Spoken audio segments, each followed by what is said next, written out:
Good afternoon. My name is Sydney Hamilton, and I am a sophomore at the American School of Milan. I have been asked to introduce this talk entitled, The Architecture of Disruption, Revisiting Open Innovation. The idea of open innovation is especially appealing to my generation, Generation Z, because we're engaged in an ongoing exchange of information and collaboration every single day. My friends and I use Instagram and Snapchat, while my dad, who is somewhat older than I am, uses Facebook, and my grandma's not sure what she's using, but she knows she likes it. Through social media, we connect with others to find and share information, crowdsourcing what we don't know in order to strengthen ourselves. Unlike other generations who've had to adapt to the online world, we've grown up with it. We're natives. Gen Z is ready to work with companies implementing technology and undertaking innovation. These technologies have allowed us to disrupt existing businesses in order to create smarter, better, and more efficient markets. I've heard that Airbnb is the largest hotel company, yet owns no rooms, and that Uber is the largest taxi service, yet owns no cars. However, with all this disruption and readily available technology, we can become too dependent on it. Unfair labor practices and problems in the markets can be created that could have initially been avoided. However, no business is perfect, and that is why we need members of every generation working to build better businesses in order to generate the ideas that will create a sustainable, smarter, and better world. I look forward to hearing this panel's thoughts on such an important topic. Thank you.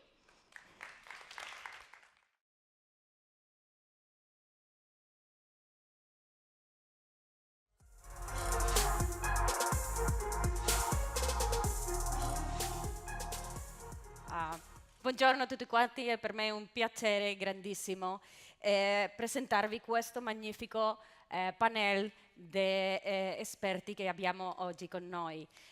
Good morning, it's my pleasure to introduce you today to a fantastic group of panelists that are going to share their vision about open innovation with us from the experiences of the different roles and companies and markets they come from. So please join me welcoming Gerardo Mazzeo, Global Innovator Director of Nestlé. Please join us. Andrew Ive, Foodex Partner. Alex Bastos, Joe Bowden, Global Director of Innovation.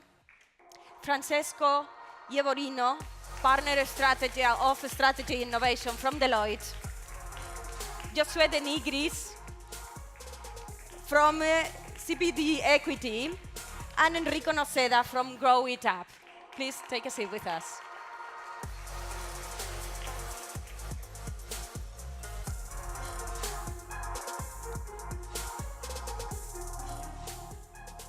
So, first of all, thanks to all of you to share your time and your knowledge and your expertise with us. And we are going to start with a brief introduction from each of you about your vision of open innovation and maybe a case in which you can support this vision. So please, we will start with Gerardo. Thank you. Is it on? Yes. So good afternoon, everyone. As introduced, my name is Gerardo Mazzeo. I look after front-end innovation and open innovation at Nestlé. And the mechanics of our sort of open innovation program, which we call Henry, is fairly simple in the sense that we solicit business challenges from each and every part of the organization. So Henry is an agnostic open innovation platform. So anyone, any function, any business unit can submit their business challenge. And once that goes live on our platform, the team sort of does all the heavy lifting behind the scenes in terms of finding, selecting, reviewing all of the startups that can potentially provide solutions to that particular business challenge that our colleagues internally have supplied us with.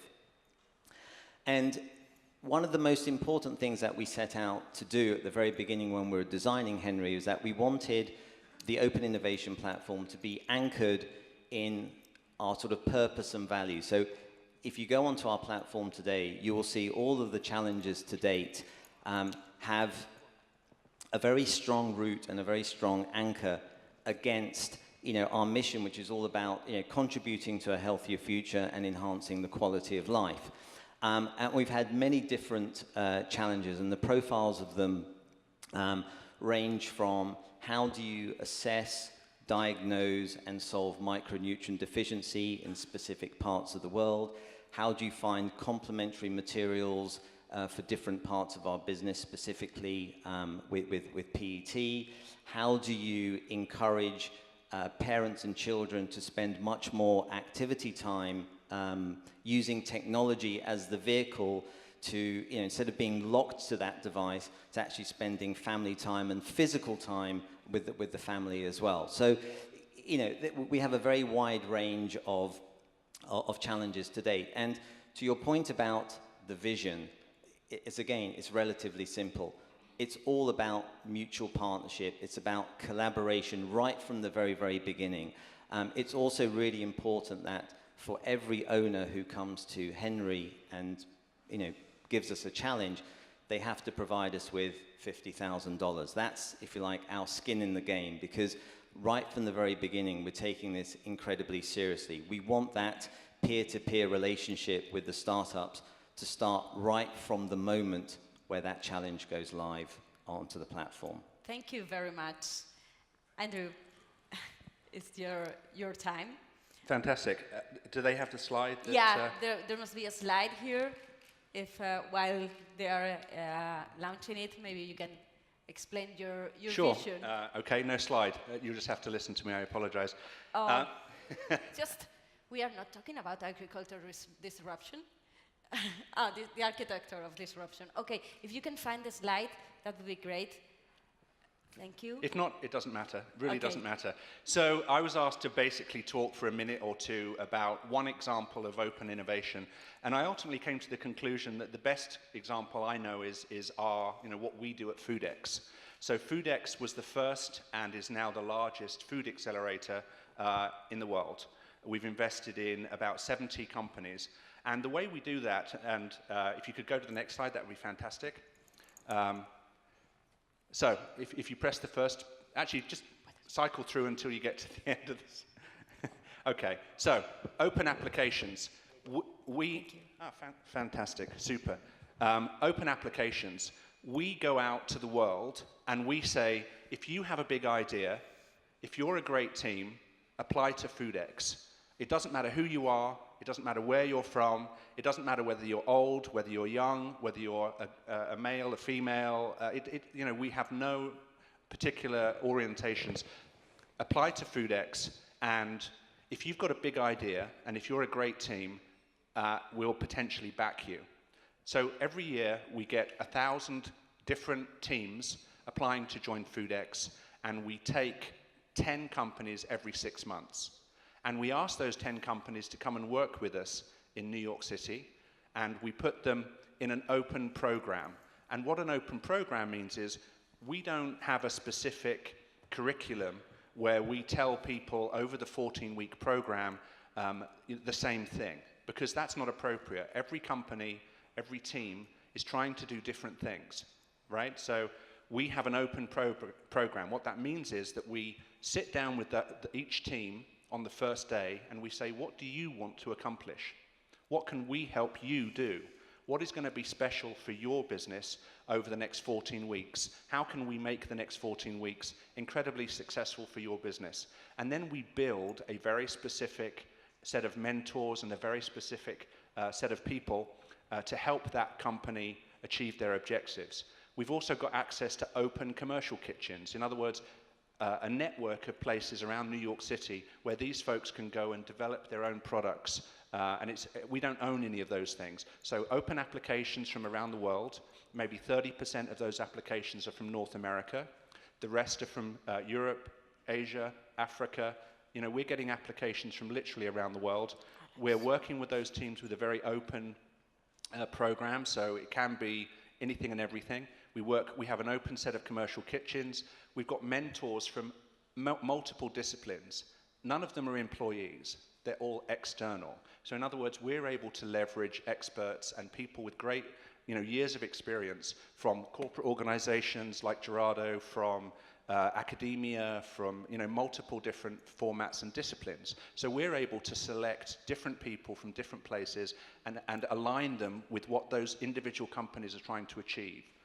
Lastly, we have, open partners in terms of the companies we work with who get involved throughout the process. And lastly, open investors. So in other words, the investors who back the companies that we support are external to us. Every aspect of our business is about doing what's right and helpful to those companies. None of those resources are internalized or from us. It's all brought to, we build it every single time for every single company. So it's just an example of open innovation from the FoodX perspective.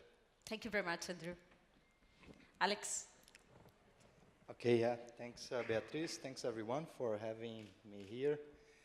I think the first thing I would say is we struggle. We don't know everything. It's very difficult to do open innovation. At least for us. Givaudan is I guess by now it's probably like challengeable to say that. We are still the worldwide leader on taste. There was a major deal on Monday, IFF acquiring the Frutarom, which makes us like very much on the same position. But we are a 5.1 billion company, 11,000 people. We are all over the place. I like to say that we are still a food tech company, even though we are celebrating this year 250 years of existence, but we are still like very much driven by technology. So when we talk about open innovation, actually internally we call it collaborative innovation. If you take, for instance, one of our challenges like alternative protein, I guess everybody is playing on that field.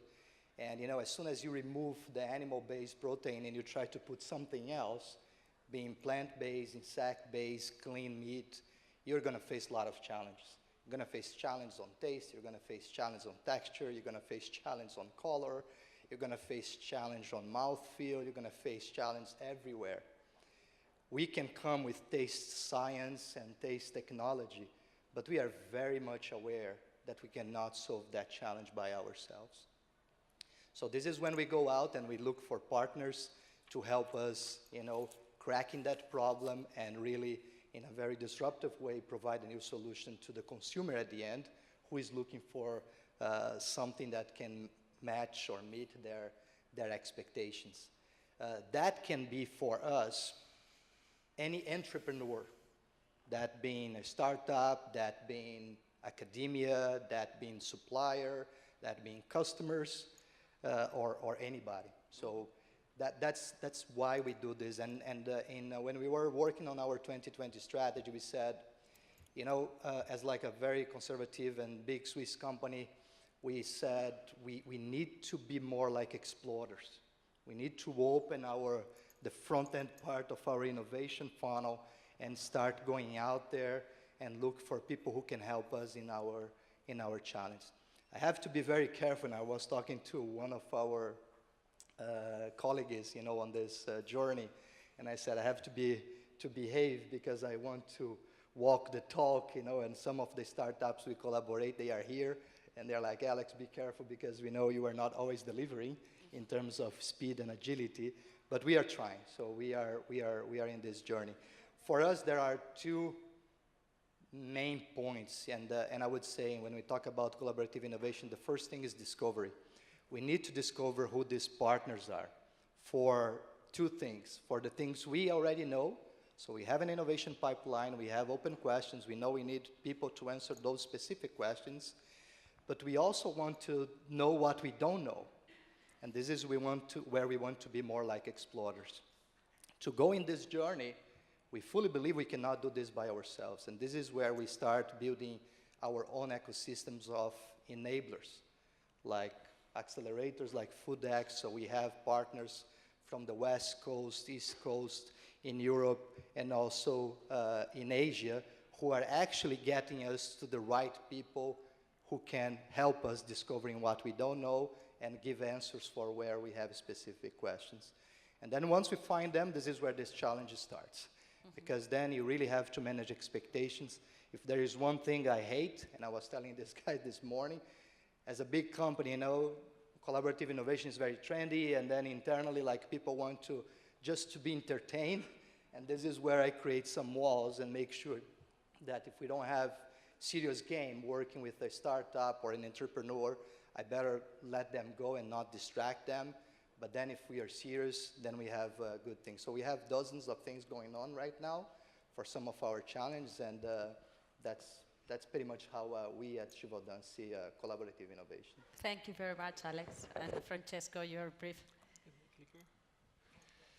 Yeah, sure. As a consultant, I also brought a few slides, of course, for you. And whenever they're ready, I agree with also a lot with the last. Doing innovation is not a game and entertainment, but it needs an approach and a strategy and a methodology. So this is one of my first messages I want to bring in. We've been helping big and medium-sized corporations, and what we learned is that you really need an approach to do this in order to better understand what are the collaborations and the actions that you can really put in place.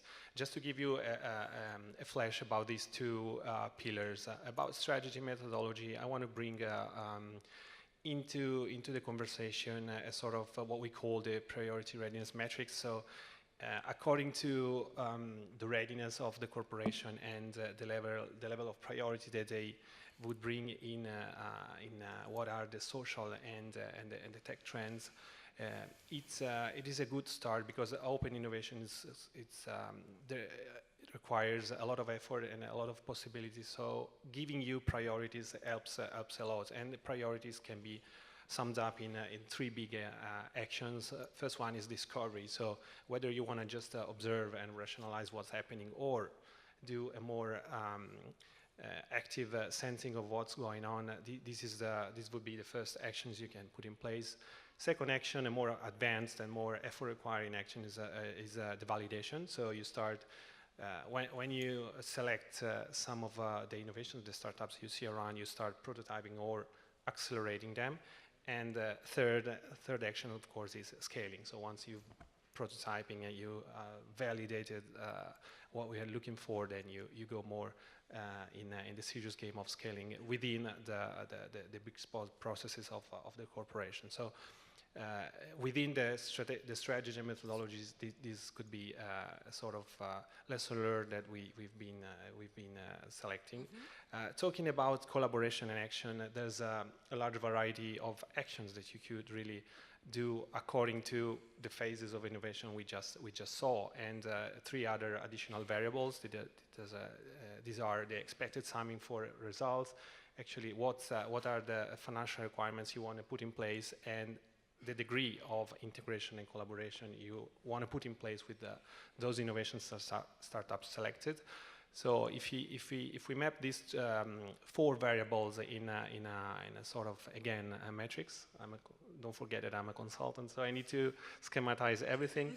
you have a large variety of actions that you can do. So methodology as a first step, and then having a broad variety of actions, because open innovation gives you a lot of opportunities. So starting from a simple, let's say, scouting of ideas, to the other extreme is acquiring and doing M&As.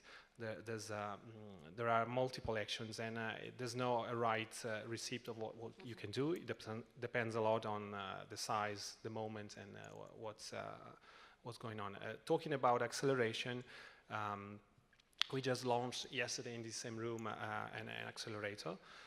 So if Andrew and Foodex doesn't take you, you can apply to this accelerator. Now, jokes apart, open innovation is a large environment, and I think there's a room for everyone. Also, in terms of geographically wide. So we're based in Milan.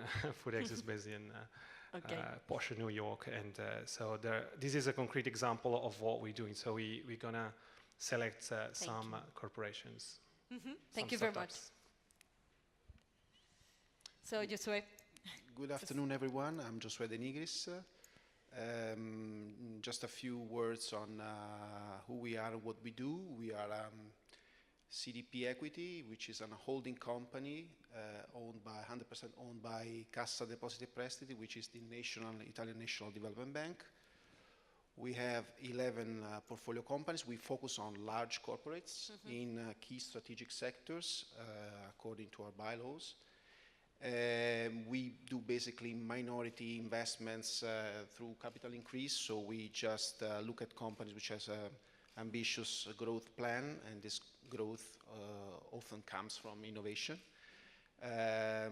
We have a very, very long time horizon, so our key goal is to pursue companies' growth and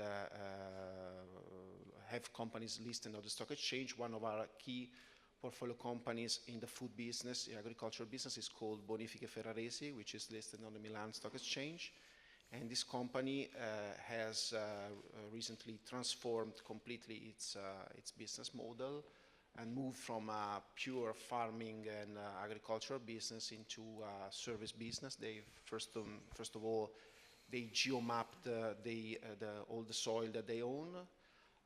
They use technology. Their key goal is to control the whole chain from the genetics, from the seeds to the, let's say, to the distribution phase. So they're cooperating with a number of universities, institutions, the National Council for Research, and also a number of startups. I'm very interested in exploring opportunities, development opportunities, especially in the traceability, especially in the food safety systems. And now new technologies allows to have a very strict control on the story of a product from the origin to the shelf.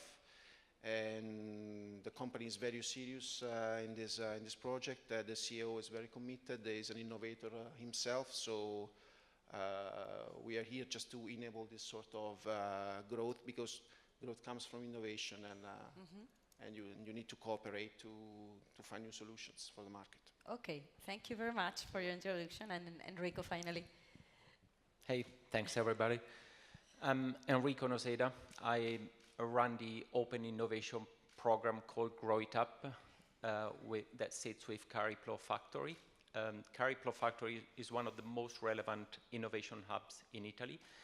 They work all along the innovation value chain, from education to pre-seed, acceleration, open innovation and investment. And we are associated to a 200 million venture capital fund focused on digital. So what is it that we do with Grow It Up, the Open Innovation Program? And what is it we are talking about here? It's really open innovation, meaning that we are matching corporations and startups with the aim of helping corporates innovate and at the same time helping startups grow. How does our process work? We start from, first of all, we operate across multiple segments, one of which is food and agriculture. And I'm going to tell you in a second about a good case history we have in that field. So we focus on digital, that's another important element, and on post-seed startups. That's because we think only in specific cases pre-seed startups can be mature enough to add value to a corporation. That's at least our vision. We know there are different perspectives in that field. How does our program work? We start from a briefing from a large corporation who is in need for innovation. We help them with a couple of days of what we call priority alignment. We help them understand what their innovation focus should be in order to innovate, to disrupt the business, if that is the case. We transform the innovation need into a call for startups that we launch on the market. We have a partnership with the 20 largest accelerators in Italy that help us with deal flow generation, and at the same time we launch the call on the market. So on average, we get about 40% of our deal flow come from the accelerators who are close to us, and 60-70% comes from the market, startups who have never been accelerated or incubated by another entity. after a screening that lasts about a couple of months, where we are supported with companies such as Accenture, Avanet, and Microsoft, who support us in the technological screening and the business model validity of the company. We get to a selection day where we present a number ranges from 10 to 20 startups to the large corporation. That is where jointly, in a full day of work, we get into all the needed details, and we select the 3 or 4 startups that will then move into the contamination phase with the large corporation.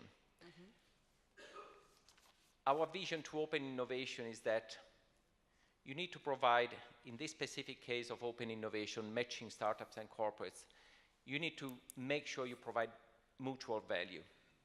The value needs to be there for both the startups and the corporations, otherwise nothing happens. We don't make startups sign any agreement or they don't sign any commitment to start working with the corporation, because clearly the best thing is for them to see the value they can get by working with the big animals. And that's where we get the most of that value.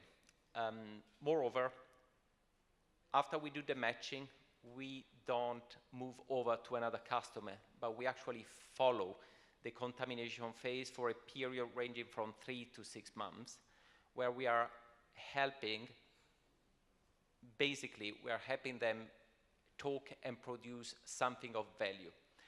We know by experience that this is exactly the phase where many open innovation programs fail, because of the very different DNAs between corporations and startup.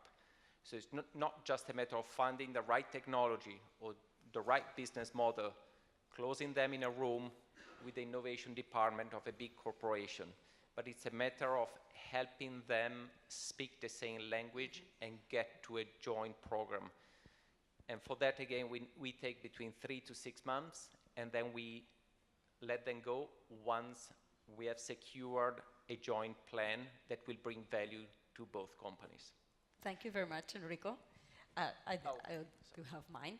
So you have mentioned something that I think it's quite important for all the people we have here, is that there must be a mutual value, a win-win relationship. So I would like to ask Gerardo from Nestlé, what is the role of a big corporation in this path to innovation, and the responsibility to feel these startups that are collaborating with, how you call them, these big animals, how can you help them not to feel this difference between the big animal and the small startup? How can you make, the corporation can make that they feel that they are really in a win-win relationship, and that they are contributing both to something that can be bigger than the separated parts? There's quite a few questions within that big question. Okay. First of all, I think all of us along the panel have talked about this mutual value exchange. That is by far the most important part of any open innovation effort that you do. And on Henry, because the ownership of that challenge and the fact that the owner is already putting a sort of financial skin in the game, it's already baked into the process that once the startup is selected at the end of the process, that sort of peer-to-peer relationship it's already there, because it's already ingrained in part of the process. And we always talk about, I think someone talked about, it's not open innovation, it's collaborative innovation. Totally agree. The startups bring to us tremendous energy, passion, but also, most importantly, the solution to the challenge that we're seeking, because we don't all have the answers. Nestlé doesn't have all the answers internally. What we, as the big animal, as you described us, can provide is access to geographic scale, science and technology, mentorship, access to R&D as well. So when you, if you like, mix all of those ingredients together with a process that already has the baked-in ownership, you are already increasing your chances of success, because innovation is also about the business of failure. 9 out of 10 projects don't stick. So you have to work incredibly hard to ensure that all the efforts that we're doing with Henry and our other innovation initiatives within the ecosystem, really, we want to make sure that we maximize those chances of success. So that's how I would answer your various elements of your questions. Okay. Andrew, you are now partner at FoodX, but you have also an experience as entrepreneur and in startups. So from your point of view, what is the role of startups? What should corporations expect from startups in this relationship from the point of view of your experience? Sure. I've actually got a unique set of experience, not unique necessarily, but I started out my career at Procter & Gamble in brand management. So I actually come from a big company on one side. A big animal, we have agreed. A big animal, okay. I'm not sure what kind of animal it is, but a big animal, Procter & Gamble. And after Procter & Gamble, I sort of started my own company and became an entrepreneur. And over the last 15, 20 years, I've started various businesses, grown various businesses. So as you say, I can kind of see both sides. The way I think about this whole open innovation question is, we're able, if we open the kind of boundaries, to find the best of different types of organizations, different types of groups. So for example, the consumer. The consumer is becoming more relevant. Excuse me.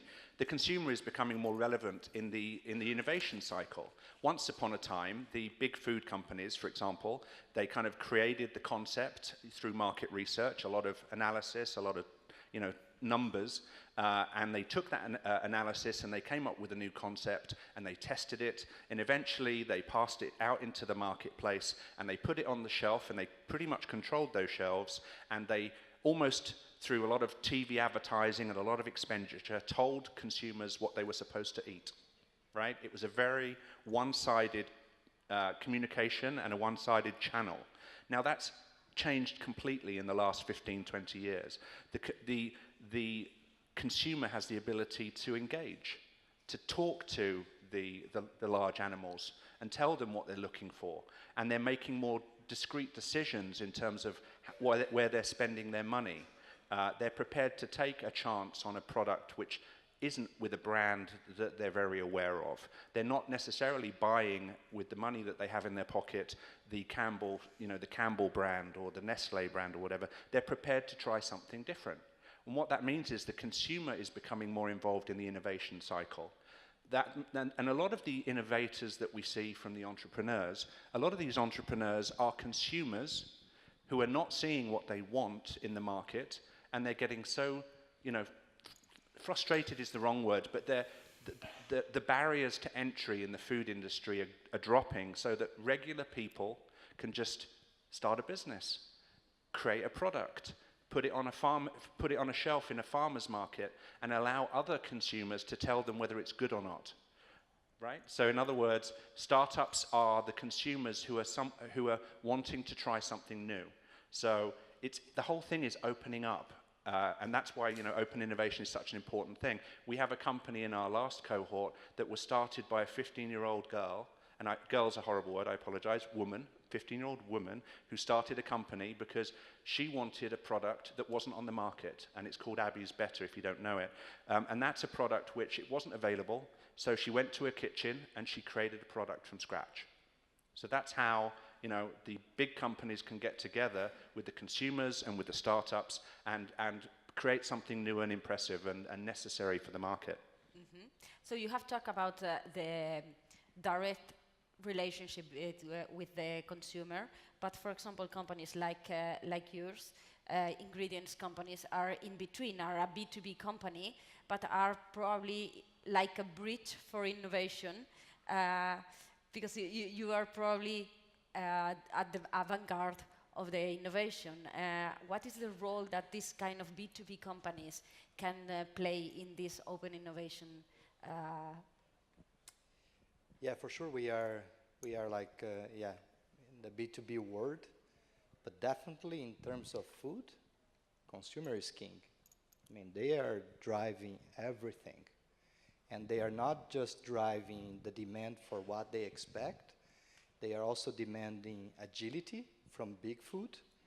And this is where the startups are grabbing a lot of market share because the big food and we even ourselves, we include ourselves in the big animals. So we struggle sometimes, like putting something in the industry. And when I talk about Givaudan, I'm talking about a new technology, right? So as I say, like when I go and talk to startups and entrepreneurs, quite often I tell a guy or a girl from a startup, I say, you are playing in my backyard. And they go like, of course, because you are not playing, so someone needs to play. So, and this is there because they are also looking at what the consumers are expecting. I think for us, if you talk about Givaudan, we have 25% market share. So the way we can impact, if we really do this right, the collaborative innovation, and we come to the market with like a powerful solution, just like that, we are impacting the whole industry. So I think we have major responsibility when it comes to, again, if I go back to alternative protein, this is still a big and open question. And I think companies on the B2B, especially the ones who are technology driven like Givaudan, we can come and then, have a great reach in the marketplace and impact in many food companies, it kind of in one go. Of course, there are agreements that you would work directly with one of your partners, and this will always exist, but then the responsibility that we have to bring new solutions to the market is enormous. For instance, we are part of EIT Food, is like one of the major consortiums here in Europe, and this is again where you can, together, because there you have academia, you have startups, you have people all over the value chain, and we are thinking about those topics to tackle them together. And then there the spirit is, and we always get that challenge from EIT, like, guys, if it's just between you two, you do it outside the consortium. If you are thinking about bringing change to the food ecosystem in Europe, you're welcome, and the European Institute of Innovation and Technology will help you delivering that. So it's like for the ecosystem and then very consumer-centric. Okay, Francesco, we are here a couple of accelerators, let's say traditional, if we can say traditional from an accelerator, and now consultancy firms like Deloitte are entering into this land that it was reserved to this acceleration. Are you competitors, or there is a space for collaboration also with this kind of different agents in the ecosystem that at the beginning can seem to be competitors? Of course, there's room for collaborating in each one of the different actors that we represent today in the panel, and also other kind of animals that we have in the open innovation field. I would like to highlight also three main variables that are important to open innovation, in addition to the comments that the other panelists introduced. So the first one is place, second one is time, and third is priority. The first one, place. Gathering the best innovations worldwide requires a lot of effort, and so the role of consultancies can help in scouting in the right places. Second one, timing. Even provided you find the right solutions or innovation, if you don't have the right timing in introducing that in the right connection with the big corporates, with the big animals, or with the right actors, it's not enough to have that innovation. And third one is priority, because you cannot scout everything every time, everywhere. And as I also mentioned before, you have to give yourself a priority. So also if you are a big animal as a corporation and you think you can do it all, you still have to have priority. So I would get down and highlight these three variables, so place, time, and priority. And there is another variable that maybe everybody is having in mind but we are not mentioning, and that's money. So we have the investors that maybe can be seen only that the ones that are paying the party, but it's really an investor can have a role as an enabler of innovation. And if it's the answer is yes, how? Yes. Actually, we are we are an institutional investor with a sort of also a different angle vis-a-vis other private equity investors in Italy. We are 100% focused in Italy. Our angle is the fact that basically we do not only, let's say, target market returns, but we also look at the impact on the whole system. Given our, let's say, shareholding structure, we are owned by Cassa Depositi e Prestiti, which is 80% owned by the Ministry of Economy and Finance. An example I can give, we are sort of enabled in the sense that looking at one of our most important investments, a company called Open Fiber, which is a joint venture that we have with Enel, the national Italian electricity provider. This company, which started 2 years ago, has a plan to cover all the Italian territory with high-speed fiber to the home connections. As you may know, in Italy, there's a digital divide between areas. There's a gap between Italy and other European companies. We are an enabler in the sense that we are going to build this infrastructure through our portfolio company. We are planning to invest 7 billion euros in the next 5 years alongside Enel and alongside also the banks that are going to finance us. So we are sort of the enabler in this sense. I mean, the value that we bring to the ecosystem is that we do not only look at the short-term results, but we are long-term horizon. We are here to stay in the next 10 years or 15 years. So our focus is to have an impact on the whole economy. Thank you.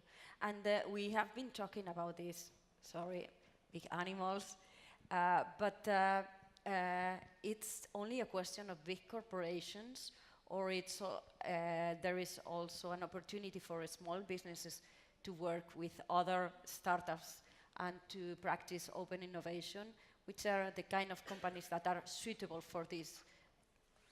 Well, it doesn't really matter the scale and the size of the company when it's down to open innovation. I would say, is down to the approach to innovation the company has. So in big corporations, you have teams purely dedicated to innovation. This is the case with Gerardo, I guess, fully focused on innovation, open innovation for Nestlé, with, I guess, a fairly sizable team. And that's often the case with the large corporations. You have innovation team dedicated to that. And I know there's many of you in the room. Please come talk to me after. With smaller size companies, it's very often a different situation. You might not have a team dedicated to innovation. Still, the company needs to innovate. Maybe the innovation is more in the hands of the CEO and the CIO. There's no dedicated team specific to innovation and disruption. It's just down to talking to different teams and making sure those teams are aligned. There might be a bigger challenge there, because again, when you talk to a specific team dedicated to innovation, they've done all the groundwork internally to embrace innovation. So it's easier. When you speak to somebody like Gerardo, again, they know what open innovation is, they know the value it can provide, and they've already been oiling the engine within its own organization to understand how to bring innovation within the corporation. When you talk to smaller companies, we have to do that work. And it's crucial we do that work before we bring in interesting ideas and startups. Otherwise, as I said before, we will have the cultural clash I was talking about, and nothing will happen. And that's where players such as ourselves or Deloitte and the likes come to play. Okay, so, and this is a question for all of you, so any of you can comment on that, because probably you will have experience, all of you will have experience on that. Can we say that the main challenge will be the internal culture inside the company that is trying to make innovation?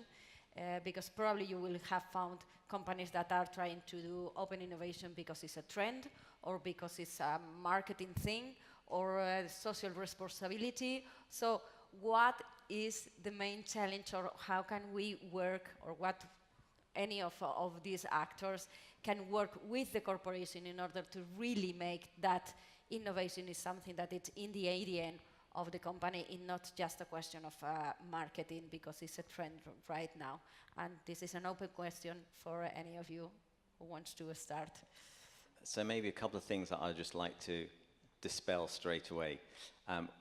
I don't have an army of resources. I would love to have an army of resources. We're very slim. We act and behave like a startup, even though we're internally within the organization. Because we also wanted to understand what is it like to be in the shoes of these startups, where resources are limited, time is also limited as well. So, we don't have armies of people running around doing open innovation. You're absolutely right about oiling the engine. We work very hard to try to lubricate the process. That's why when we designed the Henry process for open innovation, that financial commitment, that business owner commitment, and also having a senior sponsor sign it off is absolutely critical. Without those ingredients, you don't get onto the Henry platform. The other question about trend, is it marketing? We don't do that because it's a trend. We truly believe in the power of collaborative innovation. Even for an organization of our size, we don't have all of the answers. And open innovation is just one of the many initiatives that sits within our ecosystem. We have a Silicon Valley Innovation Outpost, we have a digital acceleration team, we work with organizations like Mass Challenge, we have early stage food accelerators and food incubators. So we're trying lots of different things, not because we want to tick the box, it's because we truly want to find those solutions that are meeting those consumers' aspirations or problems. That's really the bottom line. We'd never get it signed off by the CEO if it was just we want to do it because everyone else is doing it. That's not why we're in the game. Mm-hmm. Any other cases you have found? Okay, if Gerardo doesn't have an army, that's partly good news for me. Now, jokes apart, I think that the cultural thing and collaborative innovation or inclusive innovation might be another way to call it. It's not only within corporation, but it's more a cultural society problem and issue, because today, as also the young innovator introduced, there are generations affected about the cultural change. So of course, for big corporation, it's a challenge because they are more into survive in this environment. But also, we should also think about how we can contribute to the cultural change overall, not only with the corporation. So some of the actions we do, of course, can help changing this cultural, not only at corporate level, but more broadly. So that's another thought about how the cultural change can be affected by innovation. Okay, and we are almost run out of time, but we have a couple of minutes, and I would like to make another open question about another challenge in the companies. That is, how can we balance the short-term expectations of innovation and the long-term need of innovation for the company, for the launching of new products, and always there is a tension on that, because sometimes we need to see the bottom line every year, but open innovation probably requires a more long-term view. How can we balance that in the companies? And maybe from our experience, like in real quick, we always want like a very balanced portfolio, right? We have done a lot of more in terms of innovation short, mid-term, because we have our customers and we need to do that, but we also want to do more, horizontally. I think in that balance, what I like working with startups specifically is also knowing where they are. And because also they think about short-term and long-term, and meeting their needs on both ends, that creates like the value balance between our organization, on our portfolio, but also on their side. So we try to do this for ourselves and also for any collaborator. In terms of how does a startup kind of go, even think long term, they generally don't, because they're worried about running out of money and ceasing to exist. So they need to get great products, innovative, wonderful products to the consumer, so the consumer can vote with their pocketbook, with their cash, and as long as they are focused on the consumer and find a way of taking that money from the consumer, then they'll survive and they'll be able to start thinking about medium term and long term. And so that's it. From a startup point of view, it's about getting great products into the hands of the consumers as quickly and as efficiently as possible. They need to start interacting with big companies when it's time to scale and increase distribution, because that's what big companies are fantastic at. They're not so good at the NPD, sorry, and I'll talk to them about that face to face, but they are very, very good at scaling and getting products in the hands of consumers around the world. So ultimately, it all comes back to the consumer. Okay, so we have 10 seconds, so a very quick recap about the key factors we have seen here. Open innovation is not just a question of one winning, it's a question of mutual value exchange. We have talked also about finding the right partner to make it successful, and maybe Andrew, you talk of the value that can add the startup as being the eyes of the corporations, because they are closer to the consumers and can get their vote earlier.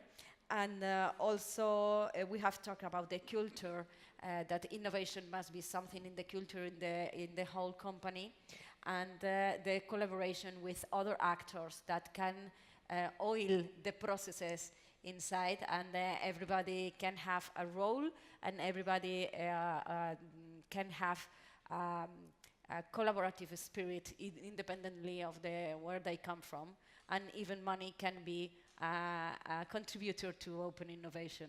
So, any other thing to add to the conclusions? So, thank you very much. I think we are in time. Thank you very much to all of you for your attention.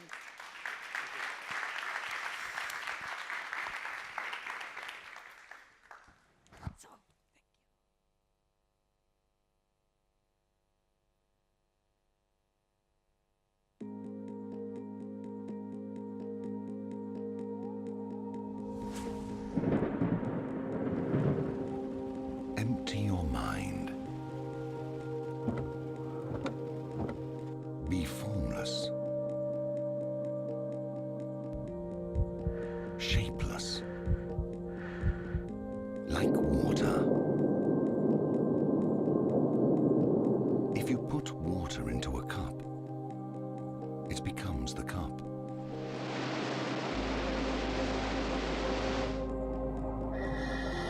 You put water into a bottle, it becomes the bottle.